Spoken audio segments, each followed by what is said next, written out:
asalaamaaleykum mbokk yi nekk di nu seetaan ci à travers chaîne yi nga xam ne mooy Ngor Plus, Yoff TV, Yoff Média Info ak Vision Plus. ñu ngi am yéene recevoir leen fii ci makkaanu APEXI, association pour la promotion économique, culturelle et sociale de Yoff. ñu koy dàkkantale ci wolof Yoffi démb ak tey. dañu amoon yéene waxtaan ak yéen ci lu ñu mën a tudde ci nasaraan benn communication de clarification, maanaam leeral lu jëm ci benn contrat boo xam ne dafa dox diggante APEXI ak Home Choice. yàlla def ñu signé ko le 7 mars 2023 fii ci Yoff ci complexe commercial El Hadji Ibra Gueye. dafa mel ni contrat boobu nga xam ne dox na diggante APEXI ak Home Choice dafa jur lenn ci ay jeexi jaaxa suñu nekk ci biir APEXI ba ñu xaw ko jéebaane ba xaw ko yóbbu ci yoon ba nga xamante ne yoon moment bi may wax ak yéen mu ngi koy càmbar pour xool lan la ci war a wax. ñun nag ba ñu yëgee ne document bi dem na ci yoon dañu toogoon di xaar, comme ni nga xamante ne citoyen noonu la war a tënkoo entre droit ak devoir. waaye nag dafa am ñu bari ci dëkk bi ñu ñuy interpeller, maanaam bëgg ñu leeral leen. donc li ñu nekk di def nii jubluñu ci dara lu dul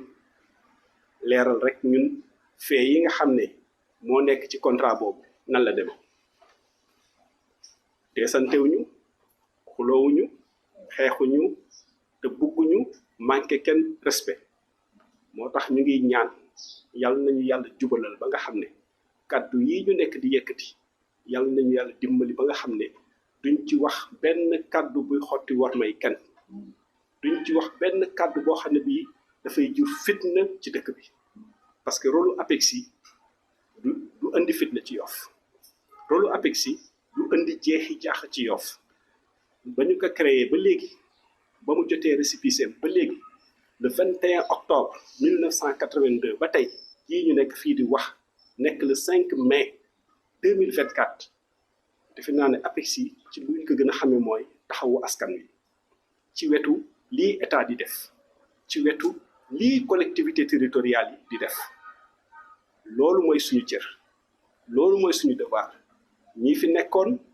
ñii wàññeeku yal na yàlla yërëm leen, ñii nga xam ne dem nañ ba nekk ci yeneen yal na leen yàlla sàmm fay leen, ñii fi nekk ak léegi ba xale yi fi nekk nii loolu la ñu nekk di def. yal na yàlla sàmm leen, gën leen fi bàyyi ba ci kanam ak kanam, ñaan wér ak wérli ak tal. nii ñu bëgg a liggéeyee ak tey yéen dafa am benn note introductive boo xam ne danañ leen ko liiral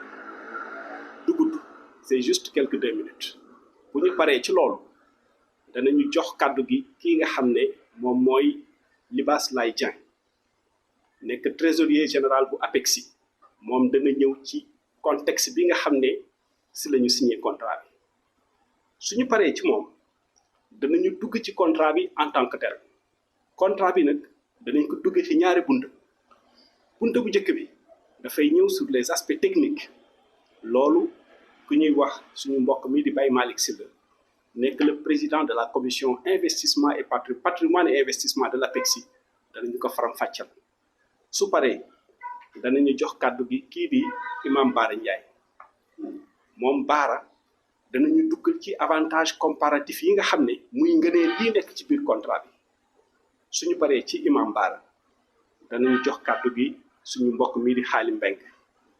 nekk membre du comité directeur de l'APEXI. moom xaal yi dana ñëw ci illawu ba léegi APEXI, lii tax ba léegi APEXI damagul assemblée générale de renouvellement des instances. dana ko xool ci wàllu audit bi ñu fi commandité woon, fi ñu toll ci évaluation exploitation recommandation yi, ba wax ñu fi ñu toll tey à la date du 5 mai 2024. loolu mbokk yi mooy liñ leen indil tey.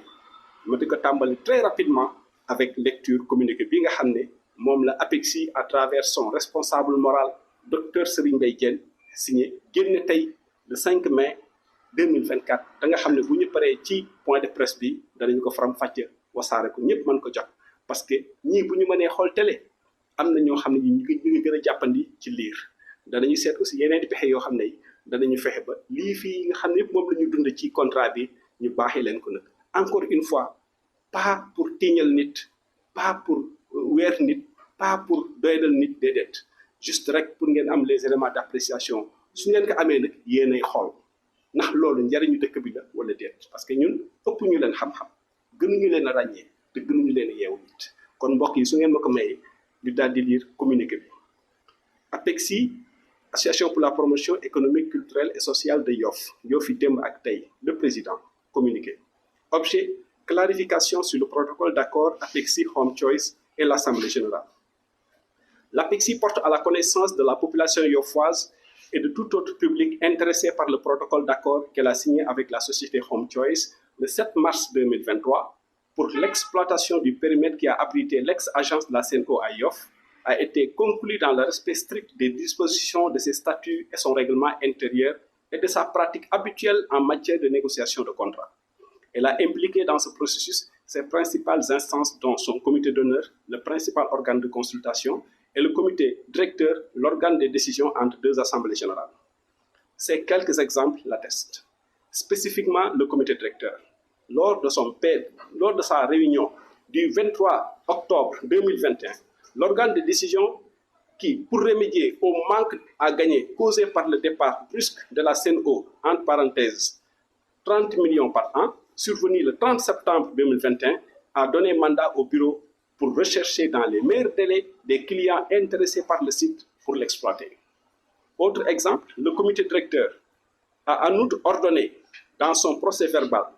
de réunion du 31 août 2022, de négocier rapidement avec Home Choice un contrat d'exploitation sur l'ex-site de Sen'Eau en fonction des dernières propositions faites par le partenaire, tout en intégrant des modalités opératoires qui ne gêneront pas le projet d'extension future dénommé Trade Center, et de fixer une date limite, le 30 août 2022, pour mener les négociations et signature des contrats avec Home Choice et Vivo Energy dès qu'un accord sera trouvé. Pour cela, il faut programmer le plus tôt possible les rencontres pour pouvoir respecter les délais. Par ailleurs, l'APEXI tient à rappeler qu'elle s'active à la préparation de ces assemblées générales extraordinaires et ordinaires, retardées par l'exploitation des recommandations de l'audit externe qu'elle a ordonnées par le comité directeur. À noter qu'entre deux assemblées générales, le comité directeur est souverain pour la fixation des dates de tenue de l'AG. mbokk yi signé le président de l'APEXI docteur Serigne Mbaye Diène li ñu wax fii ci communiqué bi dara lu dul ne APEXI à travers son président mu ngi wax waa Yoff ñëpp ne leen lii di contrat bi nga xam ne ñu ngi ko signé diggante APEXI ak Home Choice bañ koy def ñii ko doon def jéem nañu seen kéemtalaay kàttan tënku ci lii nga xam ne mooy statut ak règlement intérieur yi nga xam ne moo régir fonctionnement bu APEXI biñ koy def fexe nañu ba organe bu nekk ci biir APEXI moo xam comité d'honneur la moo xam bureau la moo xam comité directeur la ku ci nekk jox nañ la cër bi nga xam ne moom nga ci am pour nga mën ko dérouler